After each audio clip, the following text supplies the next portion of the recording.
El presente video tiene por objeto hacer un análisis de algunos aspectos geopolíticos del ascenso al poder de Salvador Allende y el general Augusto Pinochet en Chile. Mi nombre es Carla Fernández Martínez, soy estudiante de la Universidad Militar Nueva Granada y el presente video se desarrolla para la asignatura de Geopolítica 1. Antes de entrar de lleno en el tema que he escogido para el desarrollo de la actividad, quiero hacer presente que se tomó en cuenta el documento llamado El pensamiento geopolítico latinoamericano en los años 90, escrito por Roberto González Gómez. En este documento se describe nuevamente lo que es la geopolítica y cuál es su campo de estudio, donde el propio autor establece que estudia la relación dinámica entre los factores geográficos y el poder político, de la cual pretende extraer conclusiones que guíen la conducta exterior de los estados. También cita algunos precursores de la geopolítica en Latinoamérica, citando algunos países como Brasil, Argentina y Chile. Finalmente hace una especie de descripción de la transformación de la geopolítica antigua, en la cual era más bien vista como la geopolítica malévola, en que luego fue transformándose en una geopolítica mucho más amistosa, con una visión global sobre la región. Es por ello que he decidido hacer una especie de análisis de cuál fue la transición desde la llegada al gobierno de Salvador Allende y cuáles fueron las causas que promovieron el gobierno militar en Chile, haciendo énfasis en tres aspectos distintos que voy a ir describiendo a continuación. Pero para ello quiero hacer o revisar un poco de historia y detenerme en el año 1965, donde se crea el movimiento de izquierda revolucionaria. Este movimiento se crea en la Universidad de Concepción por parte de algunos estudiantes de dicha universidad. Ellos creen en la toma del poder por la vía armada, a diferencia del Partido Comunista de aquel entonces, que creía en la toma del poder a través de la vía democrática. Y su ideología era representar al campo y la ciudad que no tenía voz, según ellos, a través del Partido Comunista y Socialista. De acuerdo a ellos, que en el año 1969 inician las acciones armadas. ¿Y cómo inician estas acciones armadas? A través de una ola de asaltos bancarios que ellos llamaban expropiaciones o operaciones financieras, tomándose el dinero de los bancos, que según ellos era de todos los chilenos, para poder pagar algún sueldo a los miristas. No obstante ello, una vez que se acercaban el periodo de elecciones hacia 1970, el MIR decide bajar las acciones armadas y apoyar al entonces candidato a la presidencia, Salvador Allende. El 24 de octubre de 1970, el Congreso proclama presidente de la República al socialista Salvador Allende Gossens, que representaba al conglomerado de partidos de izquierda Unidad Popular, o más bien conocido como la UP, y lo hace ganando por 39.000 votos a favor. Recibe el país en un momento en que la inflación alcanza el 400% y la economía se encontraba prácticamente quebrada en Chile. Pero al asumir el presidente Salvador Allende, es que quiero hacer un alto en esta presentación, en atención a que la toma o la llegada al poder por la vía democrática fue conocida a nivel mundial como la vía chilena. ¿Y por qué es importante? Porque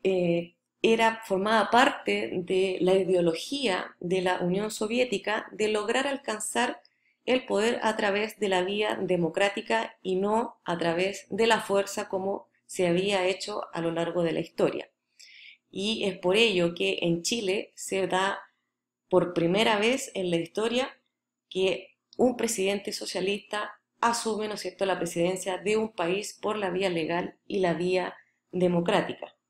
Es por ello que las elecciones fueron seguidas muy de cerca por parte de la Unión Soviética y fueron apoyados también en forma económica para que esto sucediera. Una vez que asume el presidente Allende, el MIR forma parte de su grupo de amigos personales que era como su guardia presidencial.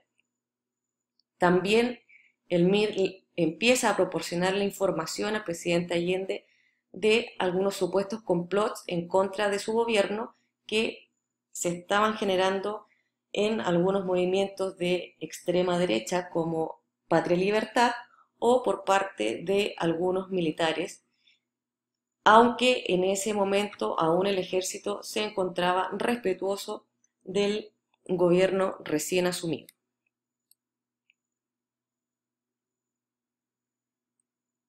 Hacia 1972, específicamente en enero, el general Augusto Pinochet es nombrado jefe del Estado Mayor,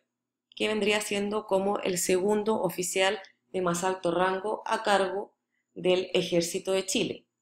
En este momento en Chile reina una tremenda escasez de alimento en todo el país. De hecho, Chile es decretado como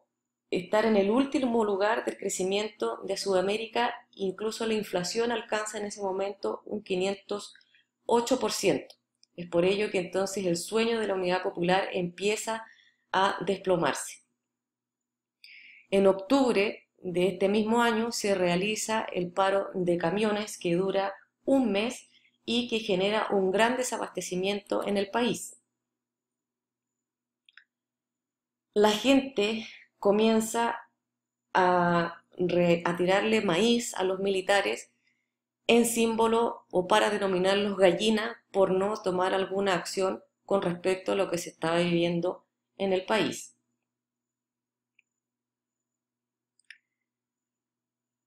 Pero al margen también tenemos que observar qué es lo que sucedía con este movimiento de izquierda revolucionaria que, producto de algunas diferencias ideológicas con el presidente, finalmente deja de formar parte del grupo de amigos personales y empieza su rumbo al margen del gobierno. Empieza en este momento entonces una gran ola o una masiva expropiación agraria. Existen muchas tomas de fábricas, fondos y todo tipo de empresas, y es en este momento en que la derecha, representada por la burguesía chilena, empieza a actuar tratando de recobrar sus fondos y sus casas que habían sido tomadas por el MIR para realizar sus acciones armadas. En este momento también se produce el gran cacerolazo en Santiago, donde miles de mujeres se apropiaron de la vía principal de la capital para protestar, haciendo uso de sus cacerolas vacías, para protestar en contra de la tremenda escasez de alimentos y suministros básicos.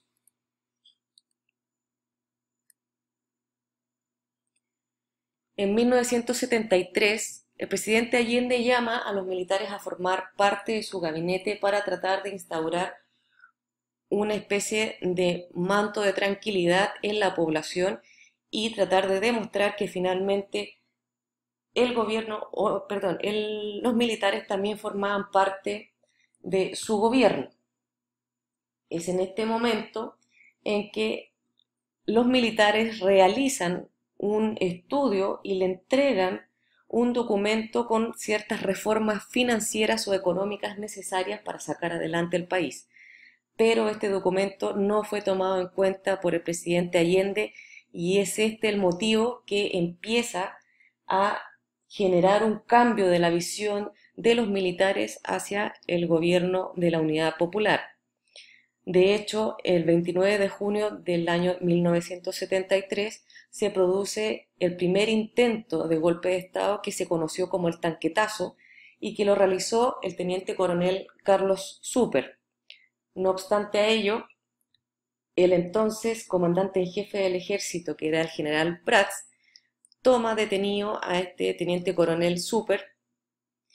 cosa que es mirado con mucha honra a través del presidente Salvador Allende y lo siente como un apoyo por parte de los militares. Pero en esta misma época, la gente se trasladaba al exterior de la casa particular del comandante en jefe del ejército con la finalidad de realizar protesta y pedir, por favor, que intervinieran o que realizaran alguna acción para salvar al país de una guerra civil en manos del movimiento de izquierda revolucionaria. No obstante a ello, y debido a este grave problema en Chile, es que el comandante en jefe, que es el general Prats, hasta ese entonces decide renunciar porque no quiere tomar la decisión de actuar como institución del ejército y convence al presidente Salvador Allende de nombrar al general Augusto Pinochet Ugarte. De esta forma es que el 11 de septiembre de 1973, bajo su mando, el ejército decide actuar a través de un golpe de Estado o pronunciamiento militar, bombardeando para ello La Moneda con el fin de solicitarle la renuncia o la rendición al presidente Salvador Allende.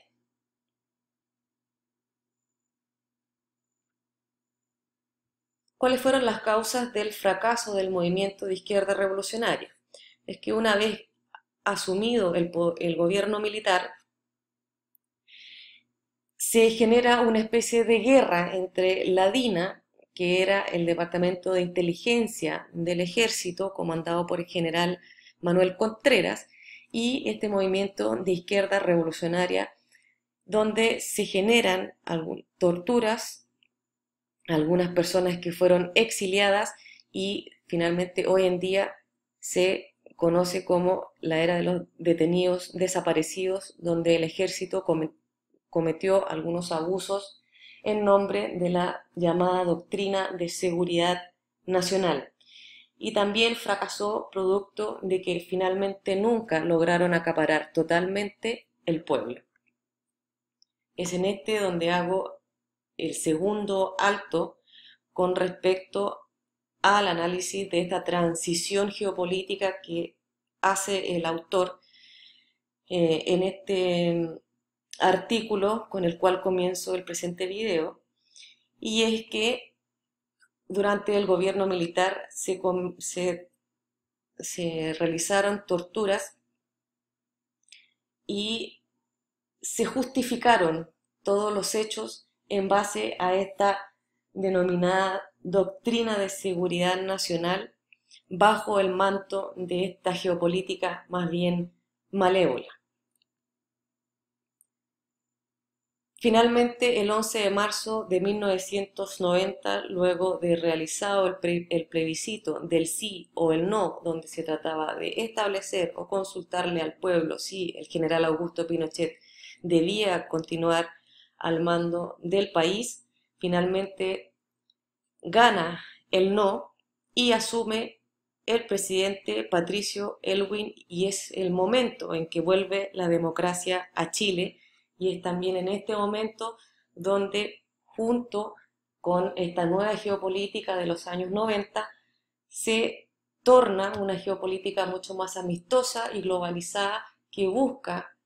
la unión regional para el desarrollo económico y político de Sudamérica.